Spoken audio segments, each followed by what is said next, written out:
بسم الله الرحمن الرحيم والصلاة والسلام على رسوله الكريم. السلام عليكم ورحمة الله تعالى وبركاته.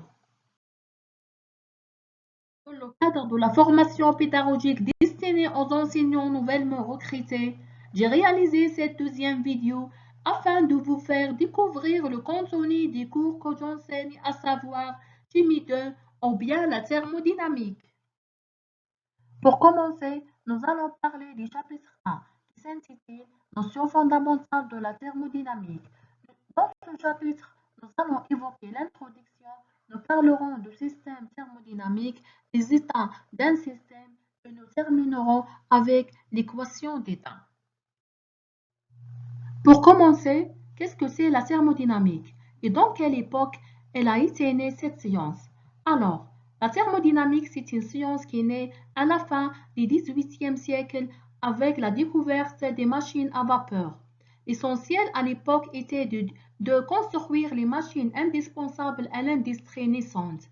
La motivation initiale était donc de répondre à un besoin industriel essentiel à l'époque. Trouver les conditions optimales pour transformer la chaleur en travail. En 1824, Sadi Carnot est le premier à montrer que le travail peut être obtenu à partir de la chaleur. Donc, si on peut définir la thermodynamique, on peut dire que la thermodynamique est la science des échanges d'énergie et de la matière entre les systèmes et le milieu extérieur. Cette science intervient dans plusieurs domaines tels que la biologie et la chimie. En chimie, cette science est définie par le nom thermochimie, donc elle s'intéresse à l'évolution des réactions chimiques. Voyez déjà quelque chose qui va jouer un rôle très important.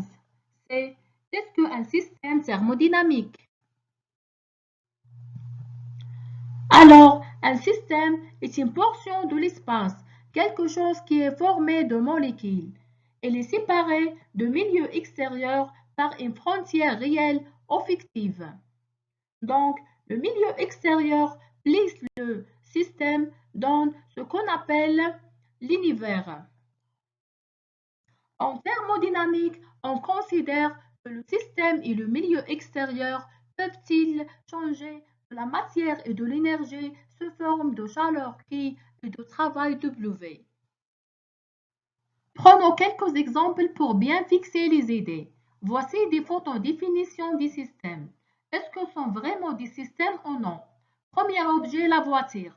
Donc la voiture est un système puisque se forme des molécules et c'est bien délimité dans l'espace. Deuxièmement, le feu. Le feu n'est pas un système parce que ce n'est pas un objet. C'est un phénomène physique. En revanche, on peut dire que le bois qui brille, lui, est un système. La même chose, la chaise. La chaise est un système. Et aussi, les êtres vivants, en général, sont des systèmes thermodynamiques. De point de vue des échanges entre le système et le milieu extérieur, il y a trois types de systèmes thermodynamiques. Le système fermé, ce système échange de l'énergie, mais pas de la matière avec le milieu extérieur. C'est comme les piles électriques. Le système ouvert, ce système échange de la matière et de l'énergie avec le milieu extérieur. C'est comme la casserole qui contient de l'eau chaude. Le troisième type, c'est le système isolé.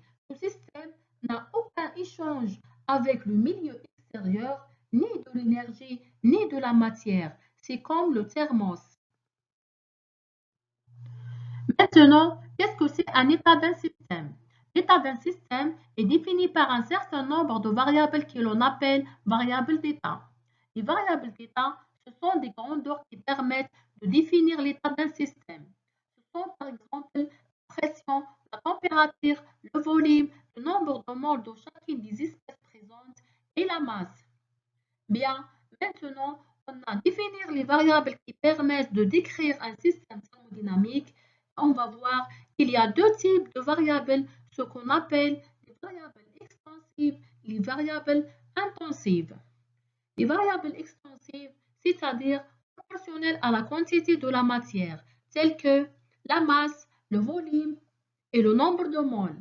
Par contre, les variables intensives, c'est-à-dire indépendants de la quantité de la matière, telles que la pression, la température et la concentration.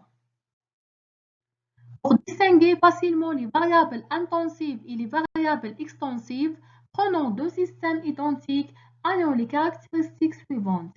Système A est défini par un volume de 1 litre et une température de 50 degrés. Un système 2 est défini par un volume de 1 litre de l'eau et une température de 50 degrés. Si l'on mélange les deux systèmes, on obtient un nouveau système ayant 2 litres de l'eau, c'est-à-dire V1 plus V2. Et je vais avoir la même température. Donc, la température ne vont pas varier. Ce sont les variables intensives et le volume vont doubler. Ce sont les variables extensives.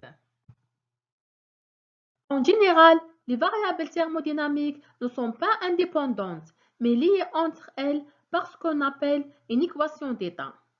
On appelle équation d'état une expression qui relie entre les différentes variables d'état d'un système. Par exemple, pour un gaz parfait caractérisé par PV, N et T sont liés par l'équation des gaz parfaits.